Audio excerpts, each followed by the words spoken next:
On le disait, Benyamin Netanyahou pourrait se voir reprocher par la commission d'avoir ouvert à l'époque le site de Méron. Et oui, effectivement, c'est une journée importante pour cette fameuse commission d'enquête de Méron qui va écouter le témoignage de l'ex-premier ministre. Effectivement, celle-ci va pouvoir interroger celui qui était à l'époque donc le premier ministre au moment de la catastrophe. Cette catastrophe qui a coûté la vie à 45 personnes des festivités de Lag BaOmer à Méron. Monsieur Netanyahou est la plus haute personnalité à témoigner devant les membres de la commission depuis le début de ses travaux il y a de cela près d'un an. Netanyahou pourrait se voir reprocher par la commission d'avoir ouvert à l'époque le site de Méron à des centaines de milliers de personnes alors que le pays sortait à peine d'une période de corona et que les directives du ministère de la Santé publique interdisaient ce type de rassemblement. La commission pourrait également lui reprocher de ne pas avoir réuni le cabinet Corona pour préparer ce rassemblement de Lag BaOmer et de ne pas avoir signé un décret excluant le rassemblement de Méron des autres événements publics qui étaient interdits à de grands rassemblements.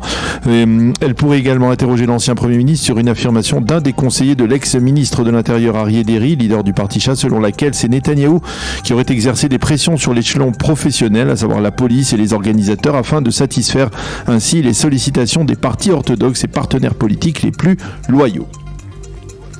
Et puis les forces de sécurité ont évacué durant la nuit une partie des implantations sauvages mises en place à l'initiative du mouvement Nahala.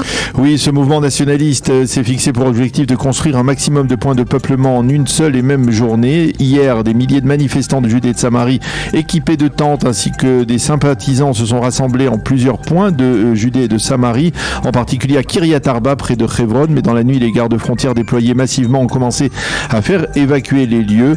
Parfois, en faisant usage de la force, les policiers ont expliqué que certains de ces militants avaient pénétré sur des zones militaires fermées au public et avaient ainsi violé la loi.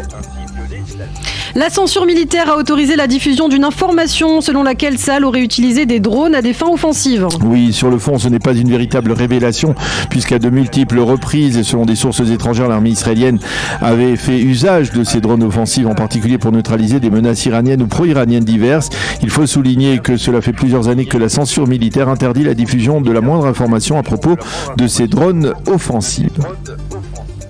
Et puisque nous parlons sécurité, le chef d'état-major de Tsahal a rencontré hier la communauté juive marocaine. Oui, le général Aviv Kochavi termine aujourd'hui sa visite au Maroc. Il était hier l'invité de la communauté juive marocaine à Marrakech. Il a pu visiter la grande synagogue de la ville, la synagogue Al-Azama, ainsi que son cimetière. Il s'est entretenu avec des responsables de la communauté juive marocaine. Le général Kochavi doit rentrer en Israël dans la journée.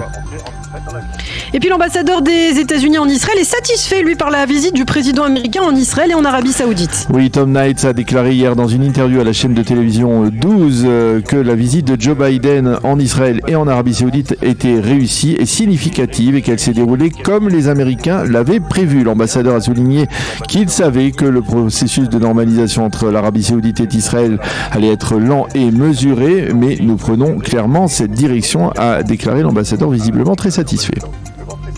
Et puis enfin, très rapidement pour terminer, une bonne nouvelle relative pour les contribuables israéliens, le prix de l'essence va baisser. Et oui, c'est une décision annoncée hier par le ministre des Finances Avigdor Lieberman qui a décidé que l'État d'Israël allait endosser une partie de l'augmentation des tarifs de l'essence en Israël. Cela devrait avoir pour impact de réduire de plus d'un demi-shekel le prix du litre de super qui est aujourd'hui autour des 8 shekels. La baisse qui entrera en vigueur le 1er août pourrait être même plus accentuée en raison de la baisse du prix du pétrole dans le monde.